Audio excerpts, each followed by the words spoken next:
Rama, Rama, Krishna, Krishna, Hari, Hari, Hari. Oh, no, it's okay. I walked. Yeah, there's no time now. Rama, Rama, Hari, Hari, Hari. Krishna, Krishna, Hari, Hari, Hari. Rama, Rama, Hari, Hari, Hari. Rama, Rama, Hari, Hari, Hari.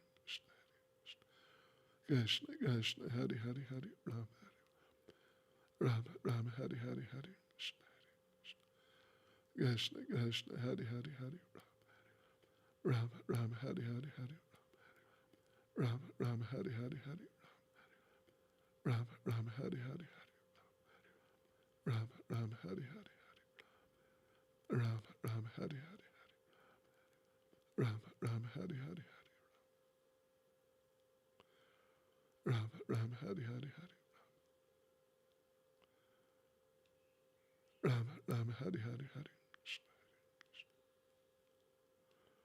Krishna, Krishna, Hari, Hari, Hari. Rama, Hari. Rama, Rama, Hari, Hari, Hari. Rama, Rama, Hari, Hari, Hari. Krishna, Krishna, Hari, Hari, Hari. Rama, Rama, Hari, Hari, Hari. Krishna, Krishna, Hari, Hari, Hari. Rama, Rama, Hari, Hari, Hari. Rama, Rama, Hari, Hari, Hari. Rama, Rama, Hari, Hari, Hari. Hari, Ram, Hari, Ram. Rama, Rama, Hari, Hari, Hari. Krishna, Krishna, Hari, Hari, Hari. Rama, Rama, Hari, Hari, Hari. Krishna, Krishna, Hari, Hari, Hari. Rama, Rama, Hari, Hari. Shri Krishna Chaitanya. Pramanityananda. Shri Advaita Gadadhara Shivas. Adi Gaura Bhaktivinoda.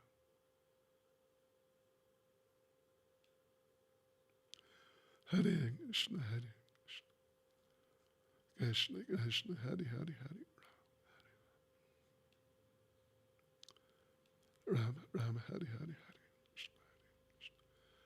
Krishna, Krishna, Hare, Hare. Rama, Rama, Hare, Hare, Hare. Rama, Rama, Hare, Hare, Hare. Rama, Rama, Hare, Hare, Hare. Krishna, Krishna, Hare, Hare. Rama, Rama, Hare, Hare, Hare. Rama, Rama, Hare, Hare, Hare. Rama, Rama, Hare, Hare, Hare. Rama, Rama, Hare, Hare, Hare.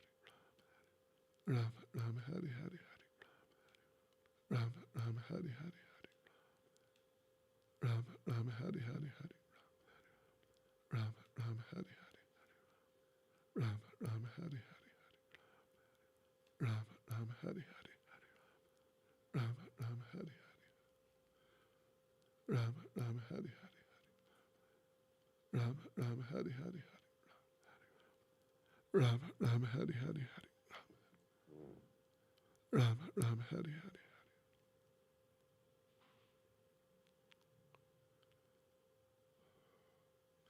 Hare. Okay, devotees, pridnia. Yadoljan chitat lectio. I must do a class. Srila Prabhupada-lilamrita.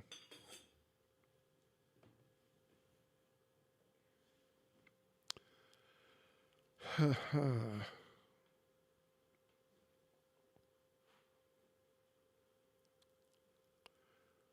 Let's see, where were we?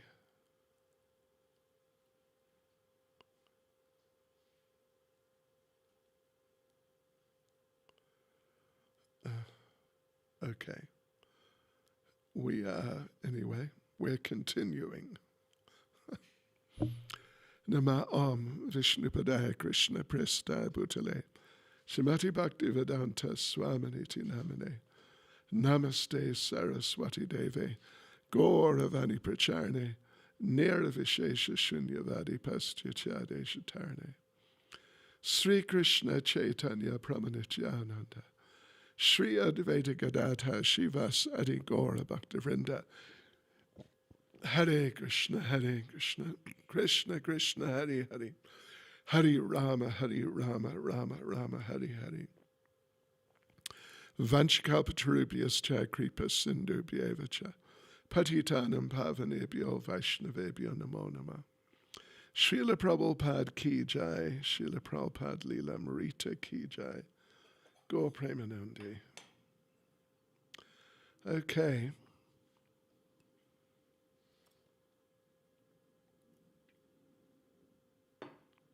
I don't know. Well, we had electrical problems last night. So I don't know how many of you were with us till the end. But who can tell me what was the last thing that happened? The very last thing, right when we ended, in the story.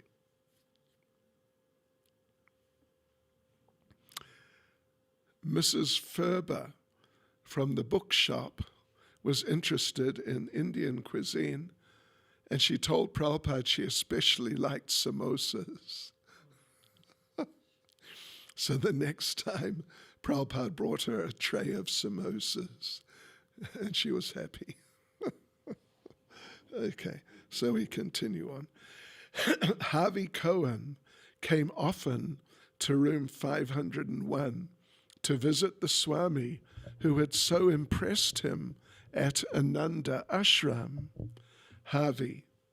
The room he occupied was a tiny office in the back of the Yoga Society in uptown Manhattan. I began to go there regularly, and we sat facing each other on the floor in this little office with his typewriter and a new tape recorder on top of 2 suitcases. And there was a box of books he'd brought from India and a color reproduction of dancing figures, which he looked at often. I told Swami Bhaktivedanta that I was an artist, and he asked me to please paint the picture of the dancers, which he explained was of Lord Chaitanya and his disciples. The painting was called Sankirtan. Whenever I came to visit him, Swami would always be happy to see me. I told him about myself, and we chanted Hare Krishna together in his room many nights that winter. I would get the train uptown from my apartment to go see him. January the 11th, 1966. That's midwinter. And it gets cold in New York. Prime Minister Lal Bahadur Shastri died of a heart attack while visiting Russia. The Prime Minister had been a personal acquaintance of Srila Prabhupada's in India and an admirer of his Srimad Bhagavatam translation. He had been scheduled to visit America, and Prabhupada had expected to obtain a personal sanction from him for the release of funds from India. His untimely death was a great upset in Srila Prabhupada's plans to purchase the building at 143 West 72nd Street.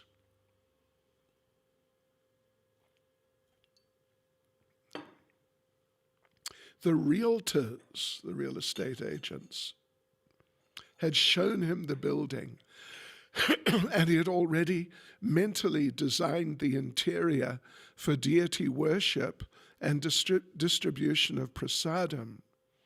The money was to come from India, and Prime Minister Shastri was to give personal sanction for release of the funds.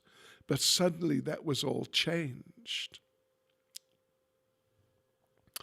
January 14th. Prabhupada decided to write to the owner of the building, Mr. A.M. Hartman. He explained how his plans had been upset, and he posed a new plan. Now, quote, this is Prabhupada's new plan. Now the Prime Minister, Mr. Lal Bahadur Shastri, is suddenly dead. and I'm greatly perplexed, as there is now great difficulty for getting money from India. I'm requesting you to allow me to use the place for the International Institution for God Consciousness, at least for some time.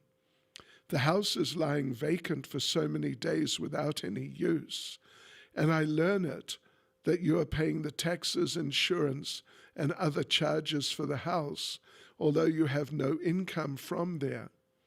If you, however, allow this place for this public institution, you shall at least save the taxes and other charges which you are paying now for nothing. If I can start the institution immediately, certainly I shall be able to get sympathy locally, and in that case, I may not be required to get money from India. I'm also requesting that Your Honor become one of the directors of this public institution, because you will give a place to start the institution." Unquote. A.M. Hartman wasn't interested.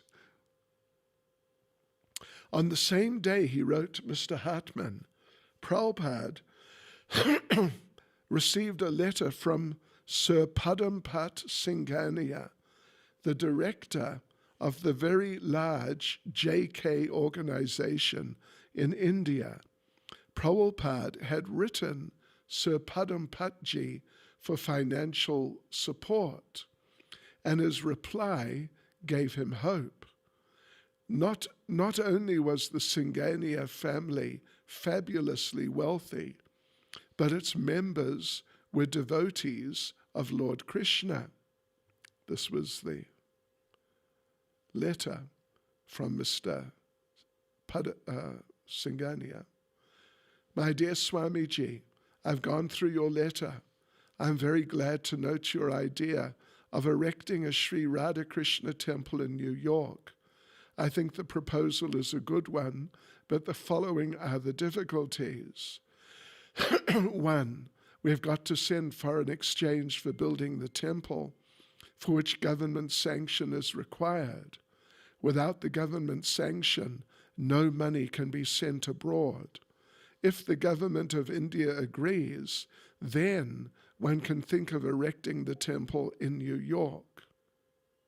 2, I doubt whether the small amount of rupees 7 lakhs, $110,000, 7 lakhs, 700,000 rupees is $110,000. So it's like, what is it? 15. About 15 rupees to the dollar. At the moment. No, now it's about 670. Yeah. So I doubt whether with the small amount of rupees 7 lakhs, $110,000, a temple can be built in New York. I mean to carry out a nice construction with Indian type of architecture. To get a temple completed in Indian type of architecture, we have to send a man from India. These are the 2 main difficulties. Otherwise, your idea is very good." Unquote. Srila Prabhupada and Mr. Singhania had a basic disagreement.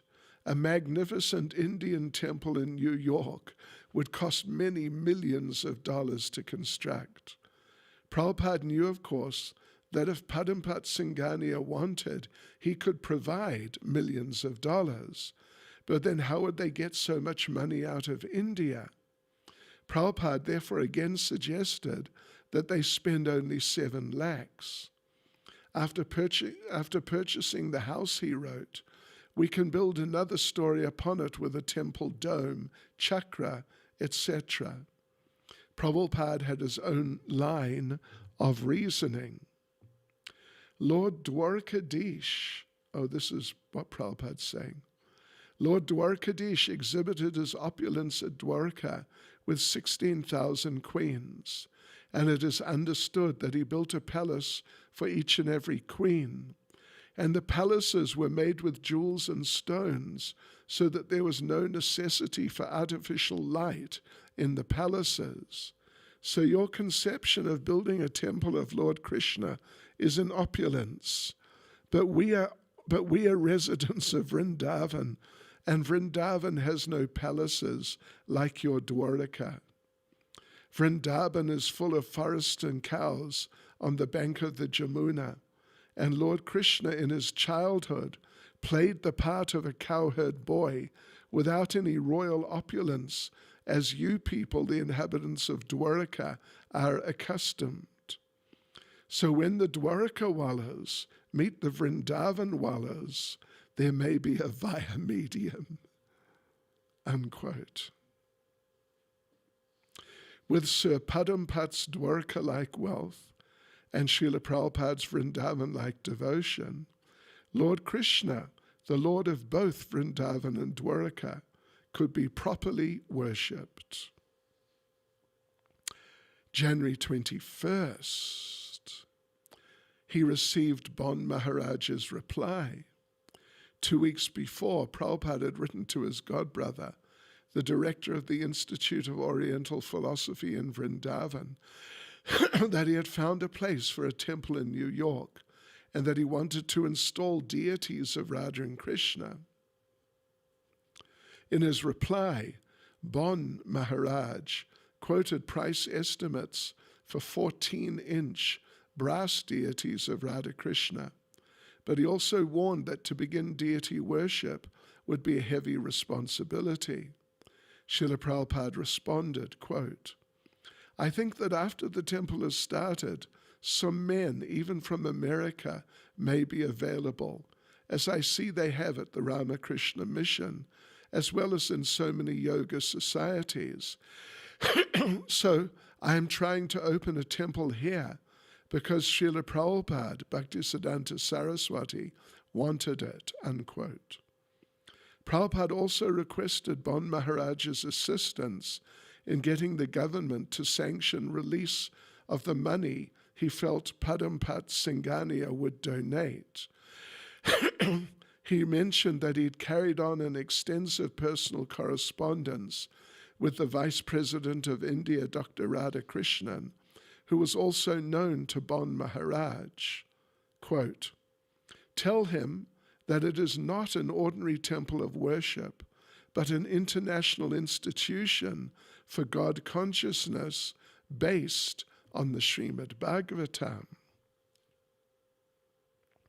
January 22nd, while Srila Prabhupada prayed to receive Radha Krishna in New York, a snowstorm hit the city. That morning, Srila Prabhupada, who had perhaps never before seen snow, woke and thought that someone had whitewashed the side of the building next door. Not until he went outside did he discover that it was snow. The temperature was 10 degrees Fahrenheit, which you have to make a calculation, but it's cold. It's definitely under zero, well under zero. The city went into a state of emergency, but Prabhupada continued his daily walks. Now he had to walk through heavy snow, only a thin dhoti beneath his overcoat. How much is it? -12. Okay. It's cold. It's not very cold, but it's definitely cold enough. So he had his thin dhoti beneath his overcoat, his head covered with his Swami hat. The main roads were cleared, but many sidewalks were covered with snow. Along the strip of park dividing Broadway, the gusting winds piled snowbanks to shoulder height and buried the benches. The Broadway kiosks, plastered with layers of posters and notices, were now plastered with additional layers of snow and ice. But despite the weather, New Yorkers still walk their dogs, the pets now wearing raincoats and mackinaws. Such pampering by American dog owners left Prabhupada with a feeling of surprised amusement. As he approached West End Avenue, he found the doormen blowing whistles to signal taxis as usual, but also scattering salt to melt the ice and create safe sidewalks in front of the buildings. That's what they do in the airports when it's, really heavy snow. I mean, much heavier than this. They have the trucks going up and down, and they spread salt because it melts the snow. Yeah, salt melts. Anyway, if you're cooking a sabji, anyway, salt melts. Okay. In Riverside Park, the benches, pathways, and trees were glazed with ice and gave off a shimmering reflection from the sky. In the news, selective service officials announced the first substantial increase in the draft since the Korean War. A month-long peace ended with the U.S. Air Force bombing North Vietnam. The New York transit strike ended after 3 weeks, and the transit labor leader died in jail of a heart attack. January the 30th, the East Coast was hit by severe blizzards.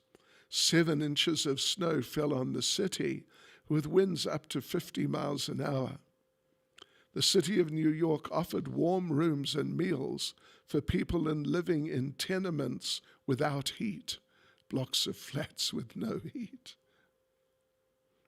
JFK Airport was closed, as were train lines and roadways into the city.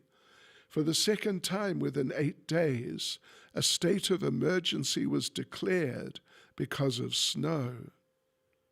As a lone individual, Srila Prabhupada could not do anything about the snow emergency or the international warfare. He saw these as mere symptoms of the age of Kali. Always there would be misery in the material world. But if he could bring Radha and Krishna to a building in New York, ... nothing was impossible for the Supreme Lord. Even in the midst of Kali Yuga, a golden age could appear and people could get relief. If Americans could take to Krishna consciousness, the whole world would follow. Seeing through the eyes of the scriptures, Srila Prabhupada pushed on through the blizzard and pursued the thin trail for support of his Krishna consciousness mission. February the 4th, he wrote again to Tirtha Maharaj, who had agreed to try for the government's sanction if he first received written confirmation from a responsible donor pledging the funds for a temple. Okay. Prabhupada informed him that the donor would be Sir Padampat Singhania, and he enclosed Mr. Singhania's favorable letter of the 14th.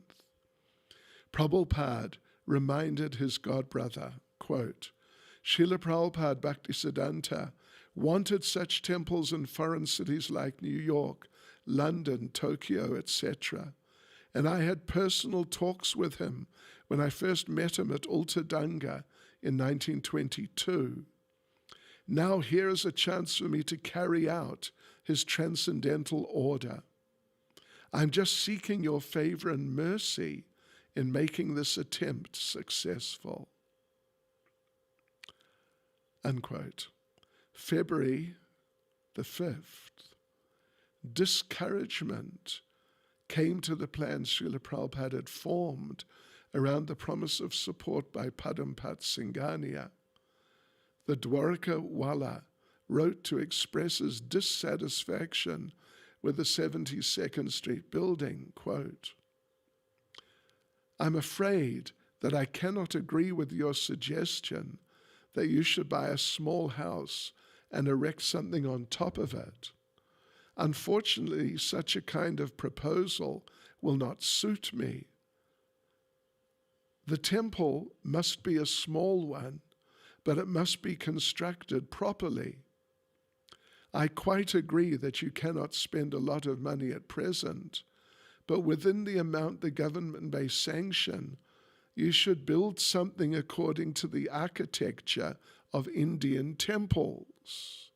Then only will we be able to create some impression on the American people. This is all I can write to you in this connection. I'm very grateful for your taking the trouble of writing me." Unquote. Prabhupada did not take this letter as final. He maintained hope that Sir Padambat Singhania would still give money for the temple, if only the transfer of money could be arranged. He continued writing his godbrothers and other devotees, asking them to try to secure the government's sanction. He maintained his same aspirations, even though his sole prospective donor had rejected his scheme of a chakra and dome atop a conventional 2-story building.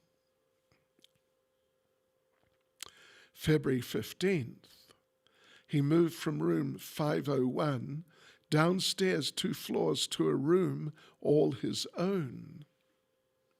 Quote, "I have changed my room to room 307 in the same building as above mentioned for better air and light. It is on the roadside junction of 2 roads, the Columbus Avenue and 72nd Street," unquote. According to Dr. Mishra, Prabhupada moved in order to have his own place, independent of the Mishra Yoga Society. I wouldn't be surprised at all. February 16th, Prabhupada wrote to the proprietors of the Universal Book House in Bombay, giving some hints for selling his Srimad Bhagavatam in the Bombay area. He explained that he was trying to establish a Radha Krishna temple and that, quote, "a big industrialist of India has promised to pay for the cost," unquote. Since it seemed that he might stay in the United States for many more days, he wanted the book house to take increased charge of selling his books throughout India. They were his agent for selling his books in Maharashtra, but now he recommended they take the responsibility in all provinces and introduce his books in colleges and universities throughout India. He also requested that they credit his bank account there for the books sold so far. February 26th, Mr. A.P. Dawadkar of the Universal Book House replied, quote, "I cannot give you very happy news on the progress of the sale of Srimad Bhagavatam because the subject is religious and only a small section of society may personally be interested in the books. We tried to push them through some booksellers to Nagpur, Ahmedabad, Pune, etc. But regret to inform you that after some time, these booksellers return the books for want of response.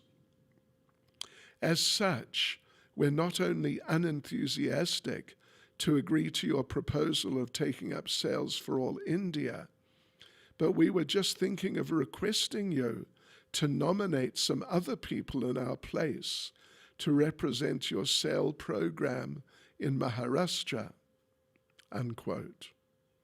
So far, They had sold only 6 sets of his books, for which they were about to transfer 172 rupees to his account.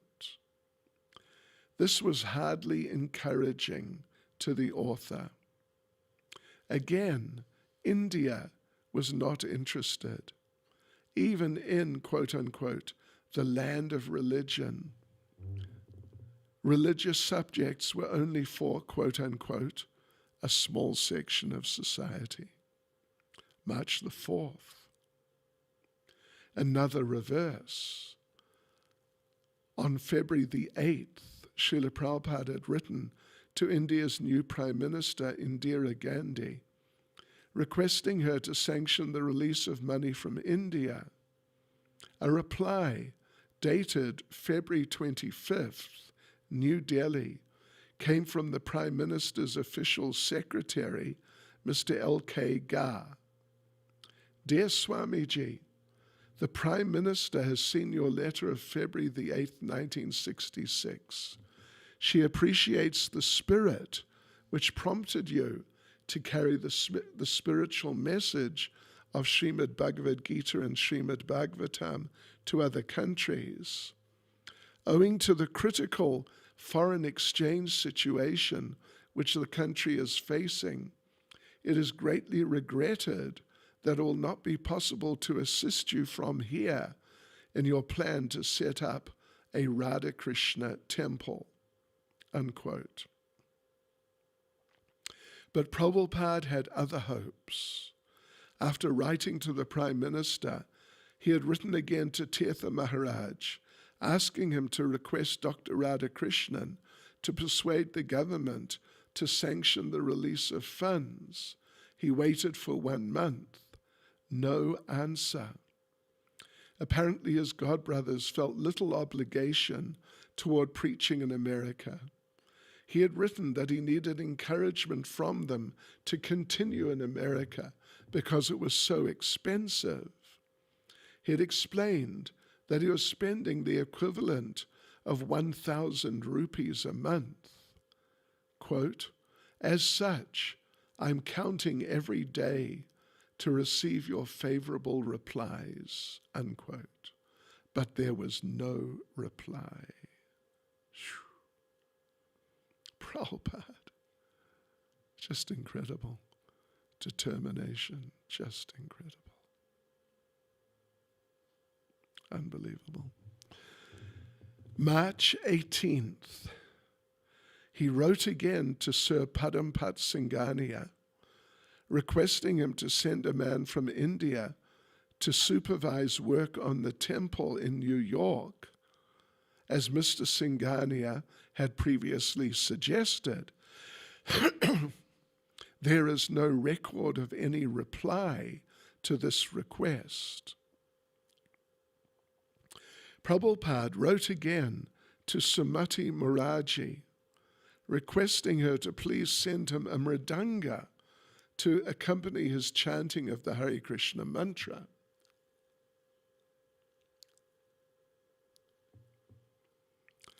He also requested her that in the future, when he would send many men from India, she oblige by giving them free passage on Scindia steamship lines.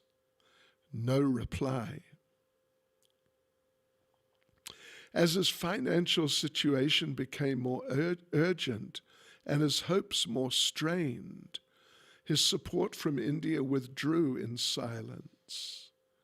His unanswered correspondence was itself a kind of message, loud and clear. We cannot help you. Although no one encouraged him, Srila Prabhupada trusted in the order of his spiritual master and the will of Krishna.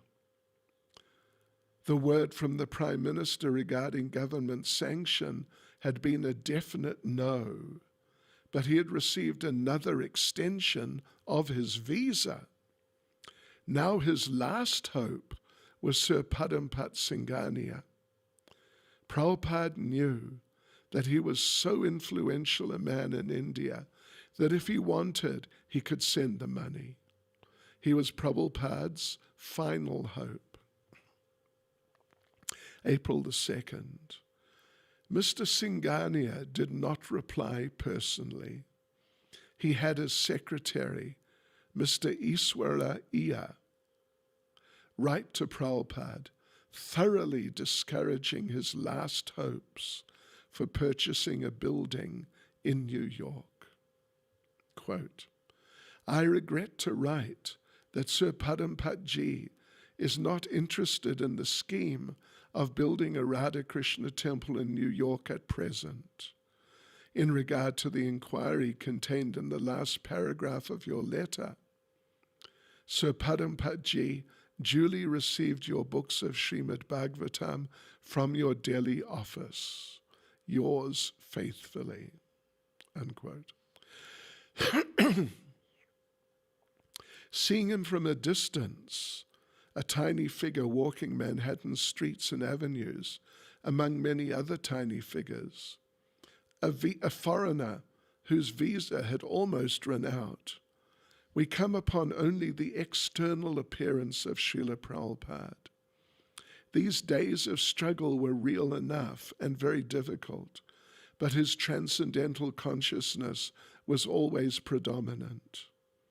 He was not living in Manhattan consciousness, but was absorbed in dependence upon Krishna, just as when on the Jaladuta he had suffered his heart attacks, his reading of Chaitanya Charitamrita had supplied him, quote, the nectarine of life. He had already succeeded. Certainly he wanted to provide Radha and Krishna a temple in New York, but his success was that he was remembering Krishna, even in New York City in the winter of 1965 to 66, whether the world recognized him or not. Not a day went by when he did not work on Krishna's book, Srimad Bhagavatam. And not a day went by when he did not offer food to Krishna and speak on Krishna's philosophy of Bhagavad Gita. Lord Krishna says in Bhagavad Gita, for one who sees me everywhere and sees everything in me, I am never lost to him, and he is never lost to me. Unquote. And Krishna assures his pure devotees that, quote, my devotee will never be vanquished, unquote.